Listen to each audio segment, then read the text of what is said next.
Il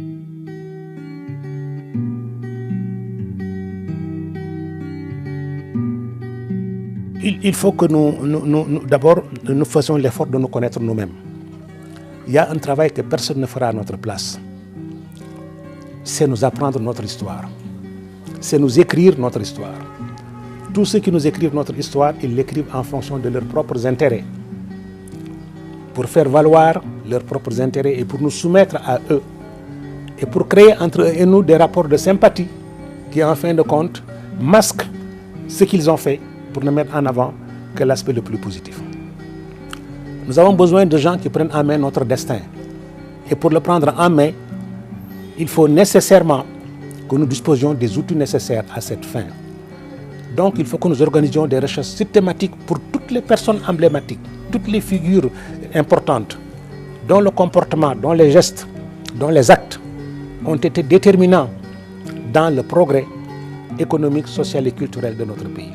Et que nous les fassions connaître, aimer, discuter, découvrir.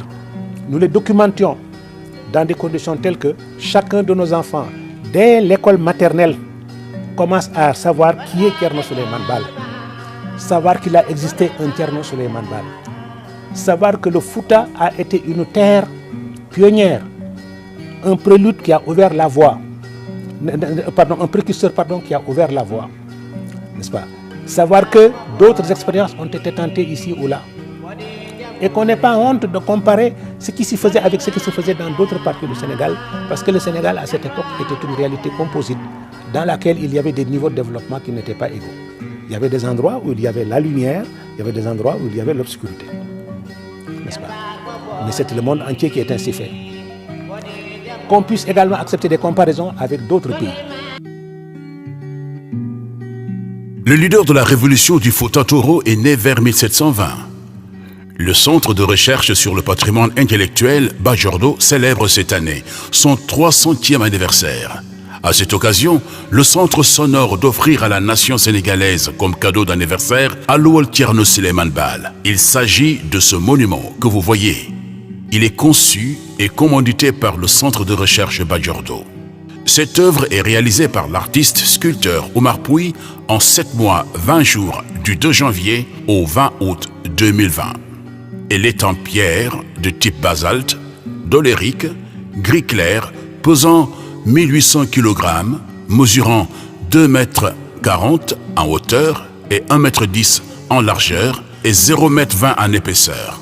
Les recommandations de Thierno Souleymane Baal y sont gravées en langue arabe et français pour les générations futures.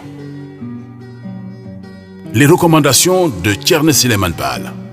Leader de la révolution du Fouta Toro 1760-1776, fondateur de l'Almamia 1776-1890, Thierno Souleymane Baal encourageait et parlait à son armée en ces termes. La victoire est dans la persévérance. Je ne sais pas si je sortirai de cette guerre vivant. Toutefois, je vous recommande, si je ne suis plus de ce monde, de rechercher un Almami, chef désintéressé, qui ne mobilise les biens de ce monde pour sa personne ou sa postérité. Si vous le voyez s'enrichir, démettez-le et confisquez les biens qu'il a acquis. S'il refuse la démission, combattez-le et bannissez-le afin que le pouvoir ne soit pas une dynastie tyrannique. Remplacez-le par un homme compétent, quelle que soit sa lignée. Ne laissez aucune tribu conserver le pouvoir afin qu'elle ne le revendique pas comme un héritage. N'intronisez qu'un méritant. Ne tuez ni enfant ni vieillard. Ne dénudez aucune femme. Cela est pire que de la tuer.